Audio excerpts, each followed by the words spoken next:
And welcome to another edition of Blue Review. If I had the hot seat on the computer, I'd be playing Adele right now. You know how it goes. Go easy. I'm Parker Bell I'm alongside not going Clinton easy. Yates, What's up, Greg guys? Bergman, and So, Greg is correct. We will not be going easy today on the Blue Review. But before we go into these guys and dig into what happened last night, let me say that the Blue Review is presented by LAX, Los Angeles International Airport. There's changes arriving daily. You can reduce traffic, save guest time, and transform the travel experience. So if you want to learn more, check out flylax.com/transforminglAX. So thank you for being here today, Greg. After last night, I didn't know if you'd make it. yeah, thought I just wouldn't show up. Yeah, I mean, I thought about it. I was gonna say, Clinton, it's all you today. That's fine. The last one, it's all you. That's fine by me. Do you want me to start? No. Okay. Well, you can start if you want. I Well, got. I do think, I mean, we can talk the game last night, but I do think there's something to be discussed, which is something I've talked about quite a bit with you. Excuse me. Which is, can we finally come to the understanding that the presumption of excellence around the Dodger organization, around Los Angeles, and around the fan base is just not a smart way to operate because it affects how these teams view themselves and how the players view what their goals are. If for the past 10 years, everybody around the Dodgers had been walking around saying, we're fine. What? Our method works. We're fine. Don't you see all these wins? Don't you see all these division titles? Don't you see all these MVP awards and all these? Like, okay. But I feel that yesterday, for a lot of people that have looked at the Dodgers who are not necessarily fans of the team, you said, yeah, sorry, this is what you guys do. And I think that there's something larger to be said. The manager is one thing. What you do with the pitcher is another. What happens at the top of the lineup is a third. But the truth is that the organization has put together a team that just does not routinely compete for World Series. Now, they've been to plenty, but they haven't won any. And so at some point, you have to make a concession with yourself. Is this franchise as excellent as we thought they were, or is this something I've just been telling myself to divest myself from the idea that they haven't won at all? And I think last night we realized what's actually going on here. This franchise just doesn't create a caliber of team that's ready to win the World Series in October if you play 162. Okay, so I don't know if I want to get into all of that, but I will address it a little bit. No, I'm going to address it a little bit. They do have an excellent franchise. The franchise from top to bottom is an excellent franchise that does win consistently in the regular season, and what they're putting out in the postseason is not getting it done. 100% not getting it done. Your top two guys, Freddie Freeman and Mookie Betts, were god awful. An absolute travesty of a series between those two. They went 1 for 23, I think it was, and the only hit. You know what the only hit was, Clinton Yates? Yeah. The only hit was Freddie Freeman diving into first place and trying to break his leg. That was the only hit, and it barely got that one. So it was an absolute mess of it, all of it. So, I mean, the whole excellence thing, in I understand what you're saying, but yeah, I mean, my point is that, like, look. You can say, hey, what are we supposed to do? We put together 100-win teams. Hey, look at our guys in the MVP race. Maybe that's just not the way to do it. I mean, that's something that I think is hard for a lot of Los Angeles fans to understand, because so many sports fans here are as concerned with rooting in a team in first place as they are with a team that actually plays the game the right way. You're getting very macro. I kind of want to get micro a little bit fine. Just for this. But I'm saying, if you keep losing every October, it gets macro. One second. Let's get macro, Jack. What's up, man? Look at this. Look at this guy. 10 o'clock? 10 o'clock? 10 o'clock. What's up, Morales? How are you? But Corporate Greg, are you ready? No. I want you to No. This is your thing. No. Everybody wants Chris Morales to swing at Dave Roberts' bobblehead. It's you. You are going to be the one to do it. What screen am I looking at? You're looking at that one. You're looking at that one. You can't hear Clinton because you don't have this in your ear, but you can hear. Oh. There you go. This is Sarah. What's up, Morales? Good morning. How are you? Good morning, Clinton Yates. This is like doing around the horn. I've got multiple screens in front of me. I don't know where to look. I just it like is sort of like that. I like to see. So you're firing Dave, is what you're saying, Chris? Dave fired himself. I think it's time. I think for the city of Los Angeles to feel a sense of healing today. The day has come. This is a gift, as I said last night on Live. Is that how you say it? Live or and- IG live? Uh-oh. Uh, I lost my you- IFB, Jack. Yeah. Yeah, I mean, you gotta yeah, I jam think it the in day there, has bro. come. I mean, that's think what the they day say you has shouldn't come- do. I think the day has come for his boss to take a look in the mirror as No. well. So Okay, that's we'll where get into that. I'm going to get Yeah. into that with you. Yeah, you guys get into it, but 10 o'clock, you can watch it on YouTube, of course, as we stream live Yeah. at ESPN Los Angeles and on the air on the all-new ESPN LA app over 7:10 a.m. The day has come. The day of reckoning has come. As Bane once said, people of Gotham, except today it is people who are fans of Dodger Blue. Finally, a gift has been given to us. The pain is over, Clinton. The pain Okay. is over. Well, it that hasn't right? happened yet. Is that right? Okay. What if it All right. doesn't happen, It's- by the way? It's very possible. Oh, gutless. Thank you, Chris. Take the rest of the day off, guys. Appreciate it. Goodbye. So Well, because okay. of that, with Yes. with Morales doing that, because in what we just talked about, how it's possible, it may not happen, it may happen, we don't know. The fact of the matter is, a lot of things happened in that game that is directly related to Dave Roberts. Now, Dave did not lose this series. He pitched. He managed very well in game 2. It's an overarching thing for Dave Robertson. It's been year after year after year. They have lost the last 3 years to a team they were 15 games better than in the playoffs, 15 games or more. And it was I think it's 4 out of the last 5 years, because they won in 2020 the World Series. In 2019 they lost to a team they were 13 games better than in the NLCS against the Braves. This is happening over and over again. And let me just say one thing, because it has to be mentioned. The fact of the matter is, Dave Roberts allowing Lance Lynn, who gave up 44 home runs this year, to sit there and watch him with his hands in his pockets and say, go ahead, give up 4 solo home runs and over and over and over again, and not pull him, was an absolute mistake, and for a reason that you should no longer be manager. It was specifically that is a reason to not be the manager. And also, I'll tell you what they should have done, and I said it exactly when it happened, so there's not like hindsight is 2020 type of thing. When Lance Lynn in the second inning gave up 2 singles, there was 2 outs. You get Ryan Pepiot up right then, because you have him on a short leash. You're managing like it's a game 7. You get him up there right at that point.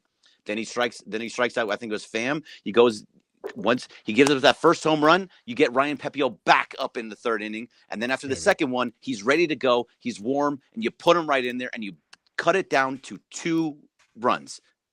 Maybe. That changed the I entire game. I don't know that you can say that you're managing like it's a game 7, because it's not game 7. But there's also the decision. But it was their game 7. It was their game 7. There was no tomorrow, Clinton. Like it is right, game but 7. there would have been a tomorrow had they won. What Well, I'm but saying is, had why they is won, Lance they Lynn on the postseason roster? Whose decision is that?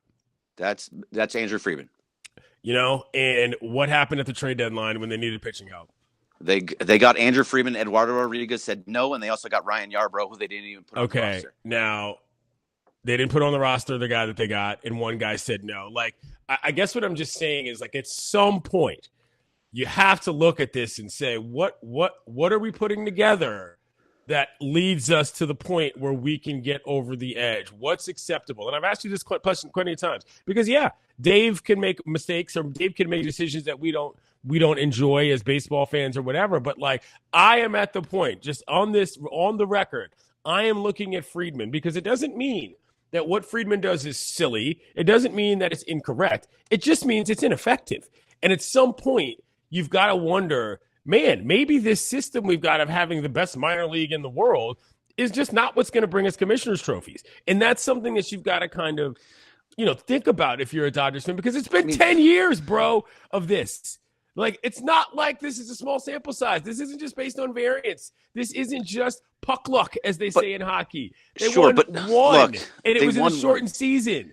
The sample size is large enough to think that the macro is an issue here. There needs to be a situation that you have to have a balance between manager and Andrew Friedman, whatever VP or whatever the hell is the actual thing. There has to be a difference there. There has to be a clear line. It doesn't seem like there is that clear line. So I'll give you that. But overall, what Andrew Friedman has built, you can't say anything negative about. The only I reason think that you they can actually if your standards are win or else. Well, yes, but they had to. Okay, they normally go out and they get to whatever guy they want. Hopefully they're gonna go. They didn't do it this year because they are saving their money for Shohei Ohtani. The problem is what I'm saying. They got the Freemans, they got the Mookies. You said it yesterday when this team was their best. It was with the players that they developed that they got it. This is not. But that's partly what's happening. Dragging guys from other teams. This strategy is not working. Clint, that's partly what's happening though. Bobby Miller coming up in M&G who didn't pitch well, but he also wasn't a reliever. Those are pitchers, right? Yeah, right. Pitchers. You have all of these guys that are coming up, and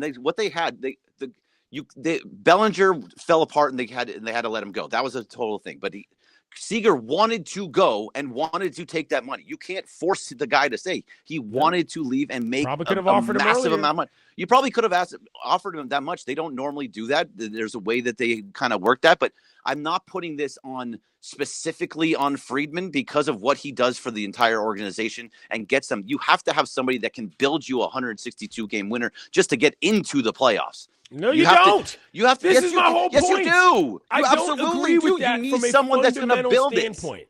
I do not agree with that from a fundamental standpoint. That's what I'm getting at here, because all of these things that you can say for the purposes of saying, "Oh, we're better than the Padres," "Oh, we did better than expectations." That's not what we're saying it for. No, hold on. You have to get into throughout the course of the year, though. Oh, why wouldn't Ohtani want to come here? Look at all this. Like, none of that matters. If they're going to be that upset, if anybody's going to be that upset about this at the end of the year, my point is, okay, if that's what you're going to take that.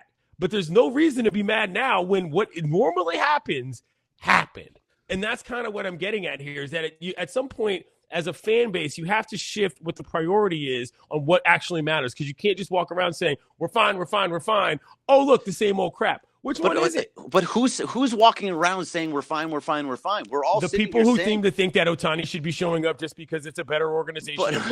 We're saying it is a good place. People who seem to believe that 100 win seasons matter more than anything. The people who seem to believe that picking up free agents from other teams. You and other people around this I do not say. When did I ever say to you? You're not the only person I talked to about the Dodgers, Gregory. What I'm saying is that but you're talking to me. We're having a conversation, you and I, on Blue Review. What I'm saying is that there's an assumption that this formula works. It's just a little off on the tweak. My assertion would be this formula is not working. That's what I'm saying. That's what I'm getting at here. Yeah, it's not working, and I think you do have to make a change. You need a new voice in the clubhouse. Yeah. That absolutely has to happen. Right. And that's why Dave Roberts needs to go. The fact of the matter is that Lauren Shahadi came in and talked about why Dave didn't pull Lance Lynn, and Dave said, I'm managing this game like I have to manage 2 more games. No, you have no more games. Yeah. That's we can agree to disagree on that. I just don't think he thought that Lance Lynn was going to give up 4. I think he thought. It doesn't matter. Then you pull him after. You pull him at some point. Okay, fine. If you want to pick nits, pull him after 3. He said he had someone ready after 3. He didn't do it. Not why we discussed the matchups in 1 and 2 with who you start. This is they both lost. They both got blown up. I know, but what I'm saying is that they were clearly gun shy to go straight to the bullpen because they had to do it 2 games before. Like, this is the issue. But they don't do it here in the game that matters? Again, you can say what you like. I'm just saying that this is all understandable in the context of none of this was prepared correctly to begin with. But CY, did you see his answer in the post presser? I have it if you guys want to. Yeah, let's hear it. He really looked like nothing was wrong. So let's take a look real quick at this. No, you know what? I thought, you throw 2 scoreless. I thought he was mixing well, and then he gives up the homer to Perdomo, and then he gets a grounder, and then the Marte homer. So you're still in the 3rd inning, 2-0. Then he gets Pham, I think, on a 6-3, 4-3, something like that. So you've got 2 outs and a low pitch count, and you figure that this run of right-hand hitters, you've got to be able to navigate it somewhat with 2 outs, nobody on base, and then 2 homers later, you're down 4-0. So, I had some guys ready, obviously, but I'm just, I can't predict the future. So it's like I try to not be reactionary and get ahead of things, but I just can't predict the future. And so, the way he was throwing the baseball, I didn't expect that. The way he's throwing the baseball, Clinton, the way he's throwing the baseball, he's giving up home runs on every pitch. What are we talking about here? You have guys ready? He says, I have guys ready, obviously. Obviously not, because he didn't pull the guy. What are we guy, doing well, here? those are two separate discussions. I think he realizes he should have pulled them, but like, No. again, the third was it the third one or the fourth one? This was rather improbable, even though Lance Lynn leads. It's never happened before. Homers give up. That's what I'm saying. And so, like, there's an argument there that he's like, the guy goes foul for a homer. You spend 20 minutes on a replay or whatever, and then he comes back around and bombs another one. Like, the first pitch was when you thought to yourself, "Oh my God, what are we doing here?" Okay, yes, it was unexpected. But the fact of the matter is, when he gave up the first one, somebody should have been ready. When he gave up.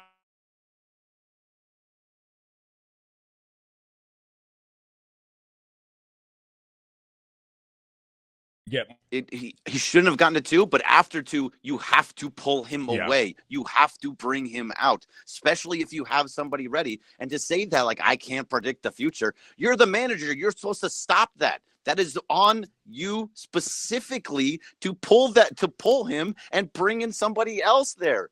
You know who he is. Look, if it was somebody like Pepio, or if it was anybody, Kershaw, whoever it was, and you have a little faith in them. The guy gave up 44 home runs this season. 44. He gave up 16 just after the trade deadline with the Dodgers. Again, he gives up home runs. Shouldn't have been on the roster. Shouldn't have been on the playoff roster. Personal opinion. That's fine. I personally would have started Pepio in Game 3. They decided to go with Lance Lynn, but if they also said he was on a short leash, they put Bobby Miller on a short leash. That leash and wasn't pulled very him. short. No, it wasn't a short leash. What are we talking about? Lovello had a much shorter leash for a guy who had way less pitches and was pitching way better. Yeah, and I understand that you have a lead, but obviously Will Smith got a double. Oh, this could go sideways. I'm pulling him. That's what a manager is supposed to do. Well, again, that's a thought process that goes in and says, "All right, I don't want this to get away. I'm going to pull him." Franchise philosophy. Nonsense. Who sets the franchise philosophy? I'm just saying, at some point, there are going to only be so many early round exits trending more poorly before you look at it as something beyond just what the manager does. Because the people there who are acquired by a certain person clearly do not have the same psychological vested interest in each other or in winning that I think a lot of guys on a lot of other teams do. And that's the thing. Okay, well, I mean, you got not upset with me, or I don't know if you heard it yesterday. I don't know if I said it yesterday. You weren't here yesterday. Okay, no. So when they brought in JD Martinez, which he was fantastic, everything he did was great. Like, he had a really good year. He actually was the only one besides Will Smith that had like a bunch of hits in the series. Like, he had that Game 2. He really helped out. He's not a vocal leader. You let Justin Turner go, Justin Turner was there last year and couldn't get it into people's faces or get the vocal, but that vocal leader wasn't there. And that's not Mookie Betts, and it was not Freddie Freeman. And so a lot of it is on those two for not trying to get their guys up, but those are the guys you bring in. Who's going to say don't bring in Mookie Betts and don't bring in Freddie Freeman? That's what the general manager is supposed to do, because they know better based on how to win. That's the point. If you're just going to regale yourself to, well, who's going to say no? What do you think the guy's job is? That's exactly what his job is to figure out who to get there. I know it's obvious. You think he's certain problem Mookie Betts? No, my point is this. The franchise needs to understand that the method of, well, it makes sense to us, therefore it should add up to wins, is not effective. That's just not how that works at this point. And that's kind of what I'm saying, is that I get it. This all in the logic of the Dodgers makes every piece of sense in the world. But there's nothing to stand on except for one season shortened ring here. So it's not like there's all sorts of proof and all sorts of puddings that aren't anything other than NL West things. I'm saying in terms of the logic, not anything having to do with anything else. At some point, you have to get to the macro, because the micro keeps creating the same result. Yeah, look, you're right, but I just can't put myself into thinking that the guy that is building up the 100-win team every year and has the best farm system or the top 5 farm system in baseball to allow guys to constantly be coming in and allow you to keep getting great, to have to fire that guy. Well, think about that when you're watching the World Series. I'll be at the World Series, and the Dodgers won't be playing in it. Yeah, that's all I'm saying. Look, I understand it, but there just needs to be some sort of like a dichotomy between the two of them. It has to be a balance between the two, and I don't think there's a balance between manager and front office, and that's one of the major problems. That is a major problem. I won't disagree with you there. They have to I'm not figure implying that that Friedman has run a renegade operation and that he doesn't know what he's doing. Lord knows there are literally a dozen other teams in the big leagues that aren't even trying. Trust me, I understand that. But if you're going to say this is championship or bust as a matter of course for the franchise, then you have to take a realistic look at how you're putting everything together and not just what the manager is doing with the lineup card or the pitching staff on game day. Yeah. All right. Well, I'm looking at the chat here. In our chat, we have celebrities in our chat. We have Scott Kaplan, we have Beto Duran, we have Steve Mason. Right? All three of them in here, hearing us going, just screaming at each other back I'm and just forth. Saying. Are we going an extra 5 minutes here? Are we I mean, we can if you want, but I know celebrity hour. It's actually up to Parker because he has to get ready for the YouTube for Travis and Sliwa. So it's up to you. You tell us when to go. Question from the YouTube chat, I think. That's right. Clinton is correct. We can take one question. Like you said, Greg, we got a whole bunch of people in the chat. We're up to 150 at one point and counting. Clinton, Beto was agreeing with your points throughout the chat. Thank you. Cappy, I saw his tweet. Again, he agreed with you in the chat as well, but he tweeted, they are connected. The failures on the organization, not simply the scapegoat manager. And he tagged Magic Johnson. Well, did you see Magic's tweet? What a Cappy move, by the way, tagging Magic Johnson in a YouTube chat as if Magic is oh yeah, hey, there's my old buddy Cap. I need to get back with him. I just texted him the other day. Come on, Cappy, what are we doing? Did you see Magic's tweet today? Yes, it's absolutely nonsense. No, we're all disappointed analysis. That our Dodgers didn't hit or pitch well. That's why we lost the series to the Diamondbacks. Thanks, Magic. Really appreciate the insight. Just saying, at some point you got to take a look at what's really happening here. So, yeah. All right. Do we have any questions, or do we have comments from Cap? Let's take the last question of the last episode of Blue Review for this year. Yeah. As you can see on the ticker, we will be back next year, and we thank you as always for joining us, and thank you to LAX for all the help this year. Last question to Greg and Clinton. It asks, Mace, what gummies we taking for today? No, I'm just kidding. It asks, what do we do with Mookie and Freddie? There we go. The two stars who went a combined 1 for 21. Greg and Clinton, what do we do with the guys? I mean, you try and make adjustments in the postseason. Like Mookie, don't swing at the first pitch every single time. Like, have a little patience. I mean, I don't think you can do much more. Maybe just kind of hang out. I don't know. What do you think? I thought that Mookie's comments after game 2 were very troubling, in which he said, the me questions are no bueno. This is about the Dodgers. That was very awkward. Yeah.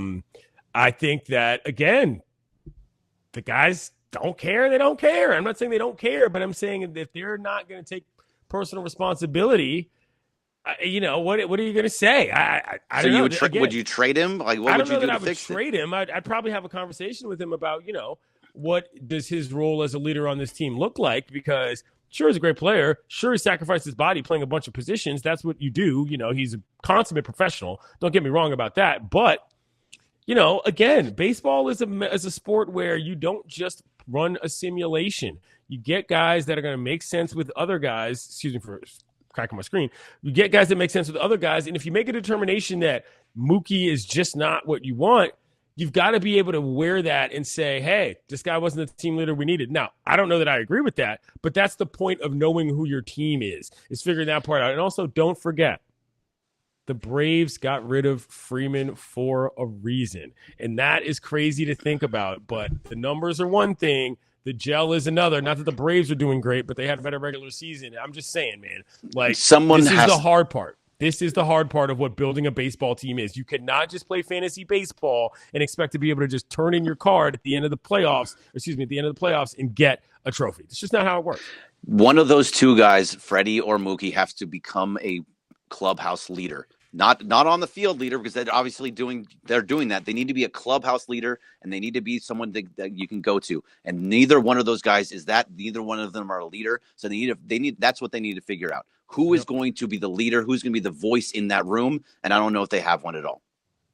100% agreed, gentlemen. Thank you for answering that question. Everybody, deep breath. It's over. We will be back next year as the Blue Review will continue. Review live from Camelback. That's what it will be. Yeah, maybe. Not a bad idea. So. Yep. Oh man, we'll consider it. Thank you again, everybody in the chat. You can get more Dodgers reaction on ESPN LA with Travis and Sliwa up next at 10, Mason and Ireland in your afternoon, and of course Sedano and Cap later this evening. So Greg Bergman, Clinton Yates, it's been a pleasure. I'm Parker Bell, and thank you to LAX.